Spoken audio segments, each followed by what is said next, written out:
আজকে অধিবেশন শুরু হওয়ার পর থেকেই কিছু ঘটনা সংসদে ঘটেছে এবং এই মুহূর্তে আমরা একটা পর্যায়ে ওয়াকআউট করে সংসদ অধিবেশন থেকে আমরা বের হয়ে এসেছি প্রতিবাদ স্বরূপ এবং আপনাদের সামনে আজকে কথা বলবেন সে বিষয়ে বিস্তারিত আমাদের সংসদের সম্মানিত উপনেতা। তার আগে আমি জাস্ট 2 মিনিট একটু বলতেছি। আজকে প্রথমেই যেটা হয়েছে যে প্রশ্ন উত্তর পর্বে স্বরাষ্ট্রমন্ত্রীকে আমাদের বিরোধী দলীয় সংসদ সদস্য আবুল হাসনাত এবং বিরোধী দলীয় সংসদ সদস্য শফিকুল ইসলাম মাসুদ ওনারা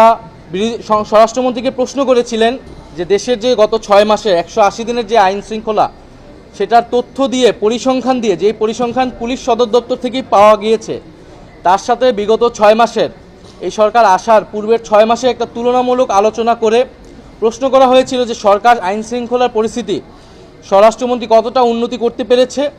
নাকি পারে নাই এবং সেই ব্যর্থতার দায় তিনি স্বীকার করেন কিনা। কারণ আমরা সারা দেশে দেখতে পাচ্ছি যে জনগণ ব্যাপক অনিরাপত্তার মধ্যে রয়েছে এবং বিভিন্ন জায়গায় খুন খারাপি ধর্ষণ হচ্ছে, বিরোধী দলের নেতাকর্মীদের উপরে দমনপীড়ন হচ্ছে, ক্যাম্পাসগুলোতে সন্ত্রাস হচ্ছে, এমপিদের উপরে আক্রমণ হচ্ছে এবং বিভিন্ন জায়গায় এরকম হামলার ঘটনা হচ্ছে। অর্থাৎ বিরোধী দল এবং সাধারণ মানুষ সবাই কিন্তু দমনপীড়নের শিকার হচ্ছে এবং যে স্বাভাবিক নিরাপত্তা সেই নিরাপত্তাটুকু কিন্তু না। এটা বিরোধী দলের কথা না, এটা পুলিশ সদর দপ্তরের তথ্য বলেন, এটা বিভিন্ন যেই থিঙ্ক ট্যাঙ্ক বলেন, বিভিন্ন প্রতিষ্ঠানের যে ডেটাগুলো এসেছে সেই ডেটাগুলো দিয়ে কিন্তু আমরা দেখতে পাচ্ছি 180 দিনের যে আইন শৃঙ্খলা সেই আইন শৃঙ্খলার চিত্র। কিন্তু আমরা যখন সেই প্রশ্নটা করেছি বিরোধী দলের সংসদ সদস্যদেরকে কিন্তু কটূক্তি করেছেন স্বরাষ্ট্রমন্ত্রী এবং সেটার কিন্তু আমরা তখন তাৎক্ষণিক প্রতিবাদ জানিয়েছি এবং সেই শব্দ এক্সপান্স করার কথা বলেছি। এবং মাননীয় স্পিকার তিনি কিন্তু আমরা আজকে দেখলাম যে ইনি একটু পক্ষপাতিত্ব করলেন এবং বিরোধী দলের সাথে বৈষম্য করলেন, বিরোধী দল অসহিষ্ণু এই ধরনের একটা ইঙ্গিত উনি দেওয়ার চেষ্টা করলেন। কিন্তু আমরা যদি বিএনপির আমলে দেখি বিএনপি বিরোধী দলের সময় যা আচরণ করেছিল তার কিছুই কিন্তু এই বিরোধী দল করেনি, বরং বিগত 6 মাস আমরা সরকারকে সর্বাত্মকভাবে সহযোগিতার কথা বলেছি এবং করে এসেছি। কিন্তু যখন জনদুর্ভোগ এতটা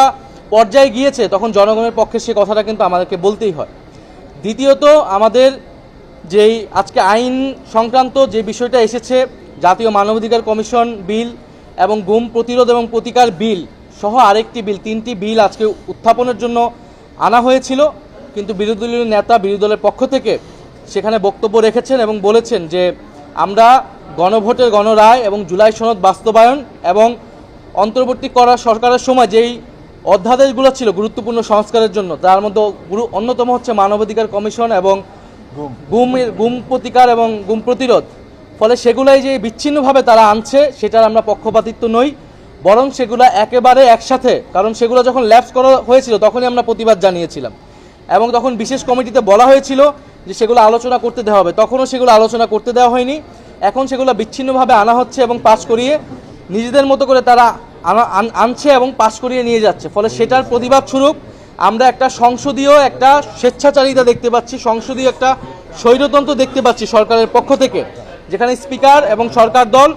তারা এককভাবে এই পুরো জিনিসটা পরিচালনা করছে সংসদ। ফলে সেটার প্রতিবাদ স্বরূপ আমরা বের হয়ে এসেছি এবং আমরা দাবি জানিয়েছি যে সংবিধান সংস্কার পরিষদ অবিলম্বে গঠন করতে হবে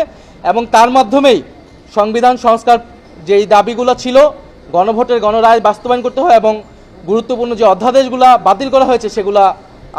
পূরণ করতে হবে, আইনে পরিণত করতে হবে।